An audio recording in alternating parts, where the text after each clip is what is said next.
Hey everyone, and welcome back to the channel. Today we're diving into a topic that's absolutely crucial for navigating the ups and downs of life: mental resilience. What is it really? It's not about being tough and never feeling pain.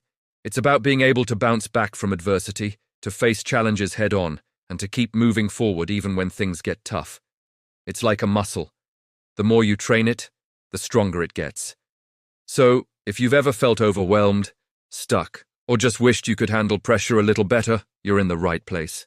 Over the next few minutes, we're going to explore practical, actionable strategies to build your own mental resilience, so you can conquer any challenge that comes your way.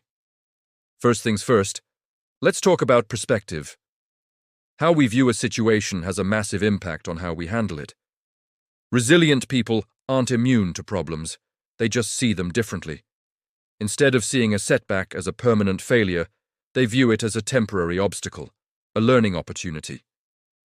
This is the core of what psychologist Carol Dweck calls a growth mindset. It's the belief that your abilities and intelligence can be developed through dedication and hard work.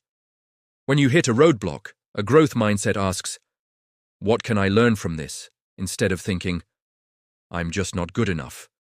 So, the first step is to catch yourself when you're slipping into negative self-talk.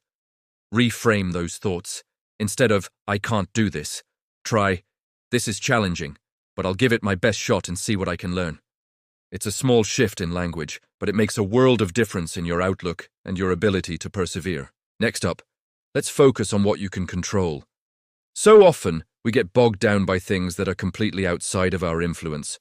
What other people think, the state of the economy, or even the weather. Spending energy worrying about these things is like trying to steer a ship by pushing the ocean. It's exhausting and ineffective. Resilient individuals focus their time and energy on their circle of influence. These are the things you can directly impact: your attitude, your effort, your choices, your actions. In simple exercise is to draw two circles. In the outer circle, write down all the things you're worried about. Then, in the inner circle, move only the things you have direct control over. You'll probably find that the inner circle is smaller, but it's where your power truly lies. By concentrating your efforts there, you'll feel more empowered and less helpless, which is a cornerstone of resilience. Building strong connections with others is another huge piece of the puzzle. We're social creatures, and trying to go it alone, especially during tough times, makes everything harder.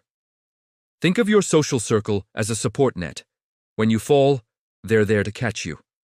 This isn't about having hundreds of friends, it's about having a few deep, meaningful relationships where you feel safe, understood, and supported. Make time for these people. Reach out, have real conversations, and be there for them in return. Sharing your struggles with a trusted friend or family member can lift a huge weight off your shoulders. It reminds you that you're not alone and provides a fresh perspective. Vulnerability isn't a weakness. It's a strength that builds trust and deepens connections. So, invest in your relationships. It's one of the best investments you can make for your mental well-being and resilience. Now let's talk about self-care. I know it's a term that gets thrown around a lot, but it's fundamental to resilience. You can't pour from an empty cup. If you're constantly running on fumes, you won't have the mental or emotional energy to handle challenges when they arise. Self-care isn't just about bubble baths and spa days, though those can be great. It's about the daily habits that keep your mind and body in good shape. This means getting enough sleep, eating nutritious food, and moving your body regularly. Exercise is a powerful tool for building resilience. It releases endorphins, reduces stress hormones, and improves your mood. It doesn't have to be an intense gym session. A brisk walk, a bike ride, or a dance party in your living room all count. Find what you enjoy and make it a non-negotiable part of your routine. When you prioritize your well-being, you're building a strong foundation that can withstand life's storms. Another powerful technique is practicing mindfulness and acceptance. Mindfulness is the practice of being present in the moment, without judgment. It's about observing your thoughts and feelings, without getting swept away by them. When you're feeling stressed or anxious, your mind can race with what-ifs and worst-case scenarios. Mindfulness brings you back to the here and now. You can practice this through meditation, deep breathing exercises, or simply by paying full attention to a daily activity, like drinking your morning coffee. Notice the warmth of the mug, the aroma, the taste. This grounds you in the present moment. Acceptance is the other side of this coin. It's about acknowledging your reality without fighting it. Acceptance doesn't mean you like the situation or that you're giving up. It means you stop wasting energy resisting what is, so you can redirect that energy toward what you can do about it. It's saying, okay, this is the situation. Now what's my next move? Let's also discuss the importance of having a sense of purpose. When you have a why that's bigger than yourself, it provides a powerful source of motivation and direction. Your purpose could be related to your career, your family, a creative passion, or contributing to a cause you care about. When you're connected to something meaningful, daily struggles and setbacks seem smaller in comparison. They become part of a larger journey.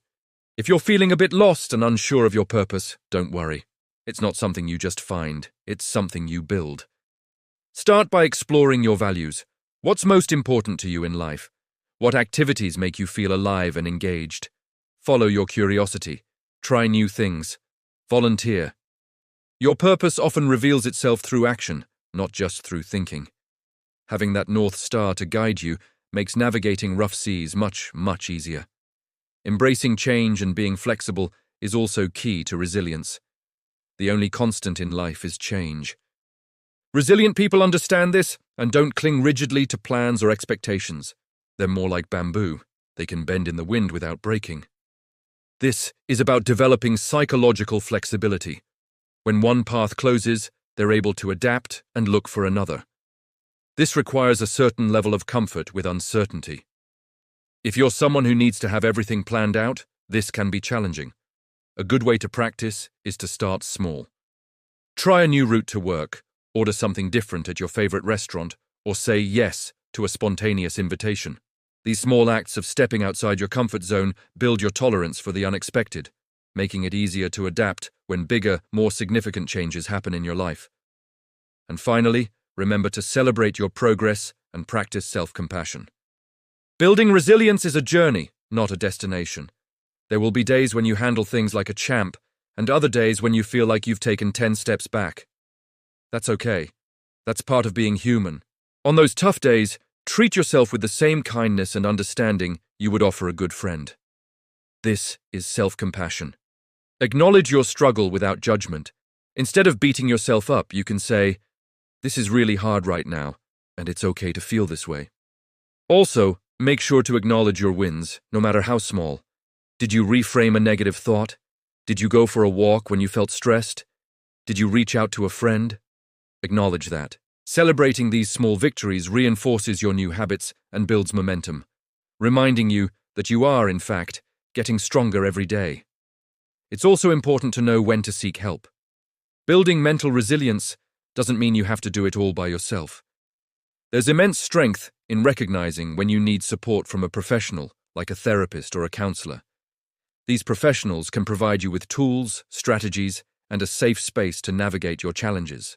If you're feeling persistently overwhelmed, hopeless, or that your mental health is significantly impacting your daily life, please reach out.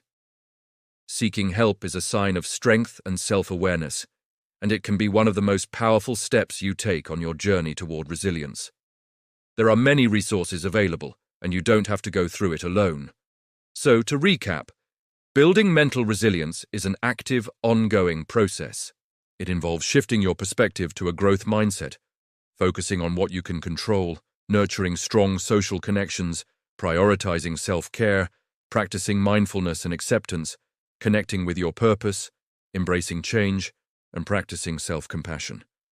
It's not about becoming invincible. It's about learning to navigate life's challenges with grace and strength, getting back up every time you fall, and knowing that each challenge you overcome makes you stronger.